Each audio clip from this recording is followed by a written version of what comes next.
우리나라가 독도 주변에서 해양 조사를 실시하는 것에 대해 일본 정부가 문제를 삼고 있는데요. 한국 정부는 정당한 활동이라며 일본의 억지 주장을 일축했습니다. 일본 매체에서는 한국국립해양조사원 소속 조사선이 이틀에 걸쳐 독도 주변 일본 이이지에서 해양 조사를 실시했다고 보도하였습니다. 이 이이지는 배타적 경제수역의 약자로 바다를 끼고 있는 나라에서 경제적 주권을 행사하겠다고 선포한 곳을 말합니다. 일본 외무성은 한국에 강력하게 항의하며 조사 중단 요구를 하였는데요. 일본 해상보안청 순시서는 한국 측이 일본의 사전 동의 없이 조사 활동을 벌이고 있다며 중지를 요구했습니다. 하지만 한국해양조사단의 선박은 이에 응하지 않고 계속해서 조사를 진행하였습니다.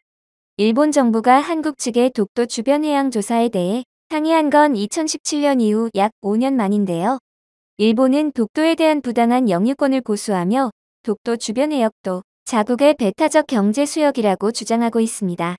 한국 외교부에서는 일본 정부 주장에 유엔 해양 법 협약 등 국제법 및 관련 국내 법령에 따라 이뤄진 정당한 활동이라며 일본 측의 문제 제기는 수용할 수 없다고 말했습니다.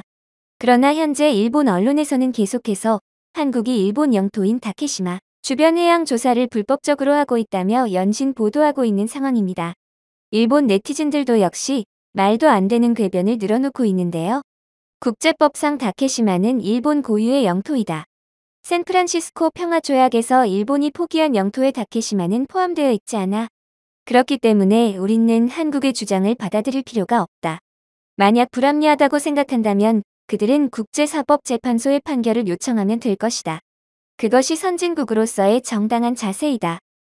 국제법이나 역사적으로도 한국은 다케시마가 한국 영토라는 근거가 없다. 나는 한국이 그 어떤 명확한 증거자료를 제시한 것을 본 적이 없어. 1954년 일본은 다케시마 문제를 국제사법재판소에 회부할 것을 요청했지만 한국은 아무것도 하지 않고 있어. 지금까지 일본은 오랫동안 참아왔다. 한국은 일본의 영토를 침공한 것입니다. 우리는 군사력을 사용하여 위협적인 분위기를 조성해야 합니다. 한국의 반발이 엄청날 것이지만 우리가 그 문제를 해결하기 위해서는 꼭 거쳐야 하는 길이라고 생각합니다.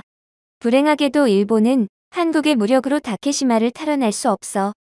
한국은 미국과 동맹관계이고 일본의 국민들 역시 99.9%는 전쟁에 반대할걸.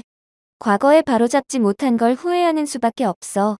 단순히 항의를 하는 것은 의미가 없다.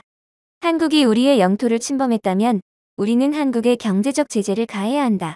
다케시마의 자위대를 파견해야 한다. 자위대가 파견된다면 한국은 아무것도 못할 것이다. 일방적인 영토권 주장을 하는 것은 한국이다. 한국의 주장에는 그 어떤 근거도 없어. 반면 일본의 주장은 역사적, 국제적 법적 근거를 가지고 있다. 한국의 미디어들은 이것을 면밀히 조사하고 기사를 쓰길 바란다. 다케시마를 해결할 가장 빠른 방법은 강제적으로 장악하는 것이다. 그리고 그 후에 국제사법재판소에서 조사를 하고 논쟁을 벌이는 것이다. 하지만 일본 정부는 100년이 지난 후에도 항의만 하고 있을 것이다. 한국은 한일 관계를 개선하고자 하면서 왜 그런 조사를 스스로 자제하지 않은 것인가? 이런 문제가 계속 발생한다면 한일 관계는 개선되지 않을 거야. 일본 정부는 언제까지 이 일을 계속할 것인가? 일본 영토라고 주장하면 강제적으로라도 장악해야 한다. 일본 정부의 이런 소극적인 대처는 약점이 될 뿐이다. 나는 명확한 주장을 가진 강력한 정부를 원한다. 등의 반응을 보이고 있습니다. 일본 정부가 지금까지 꾸준하게 펼쳐온 역사 왜곡이 섞인 교육 방침 때문일까요? 참으로 어처구니 없는 내용들이 많습니다. 독도에 대한 일본 네티즌들의 궤변에 화가 나고 앞으로도 일본 정부는 독도에 관련해서는 끊임없이 한국을 괴롭힐 것이라고 생각하니 분노가 끓어오릅니다.